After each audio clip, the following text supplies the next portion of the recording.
Hey guys, just keep slaying these videos for you. Hopefully you're watching. If not, that's okay too. But obviously, if you're listening to me, you're watching. So there you go. Here's another bank balance sheet. I know kids are struggling with that. Again, the more practice, the better it will be. This is an additional practice, so you'll find this in 4.3. So let's just go. Here's a bank balance sheet, 2000. Boing. Notice that reserves, they don't specify if it's excess or required. So at this point, we're going to assume maybe it's a combination of both. So let's just go through. Loans have already been issued outright. That's an asset. This is from the bank's perspective. Demand deposits refers to checking. Assume that the required reserve ratio is 10%. Well, it is 10%, right? 200. So if that's the case, 200 over 2,000 is 10%. All of that 200 the reserves is required reserves. So if they just broke it down, required reserves is 200, excess reserves is 0. So based on that, it's way too big. Maybe I can get a pen. Excess reserves. Excess reserves is 0. I don't know why I did that. Maybe it's going to have us do that later. What is the dollar value of new loans that Superior Bank can make? Well, is there any amount that they can loan out? No. The answer to A is 0. They can't loan out any new money. Why? Because there's nothing in excess reserves. Excess reserves is where they could potentially loan it out. They have to. They're required to hold on to that 2%. That's required reserves. Mr. Smith deposits $100 in cash. Okay, that makes that 2,000 now 2,100. Okay, is that a balanced bank? No, it is not. There's 2,100 in liabilities, 2,000 assets. So we've got to get assets to equal 2,100. Well, of that new 100 that gets deposited, how much are they required to hold on to? Well, they're required to hold on to 10% of that $100, 10% of that $100 being $10. So now required reserves is 210. 210.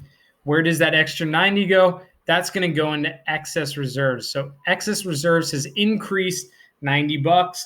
So again, we're splitting reserves into two parts. Required, which is 210, excess, which is now 90. It is a bank balance sheet. 210 plus 90 equals 300 plus 1,800, 2,100. We got a balanced bank, people. Let's move forward. So again, the answer to B, calculate the maximum amount of new loans. Initially, the new loans that can be loaned out is $90. We're on to C.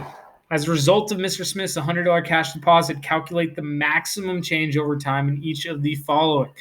Loans is a new term for money supply. So what's the total change in the money supply? Well, in order to calculate the total change in money supply, I'm seeing if I can type. Anyway, the equation is total change in money supply equals the new excess reserves, ER,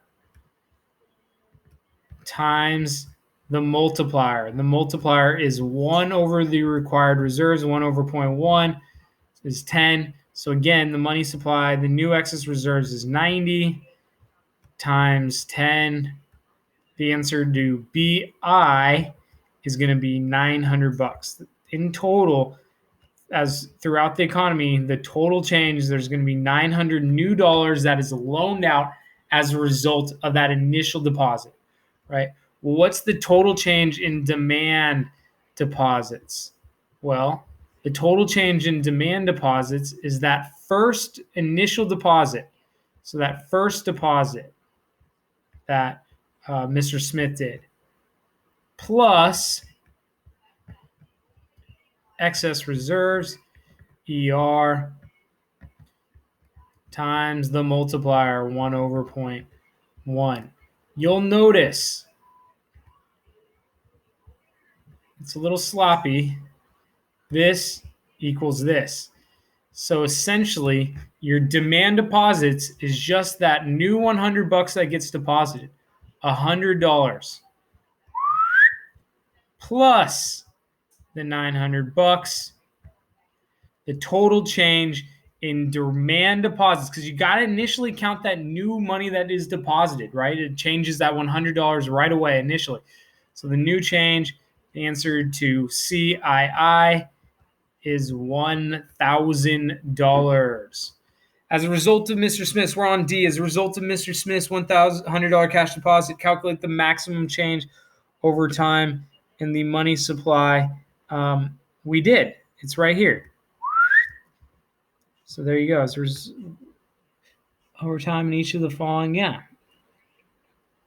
Cool. So it's $900.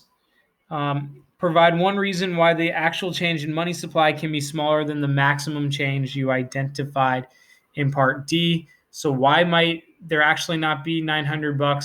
Well, maybe because people don't spend all of that new money. Maybe people aren't loaning out. Maybe crowding out. Remember crowding out? That was a neat one. So some of the money is just gone in excess. Anyway, hope that helps. All the best to you. Let me know if you need any other additional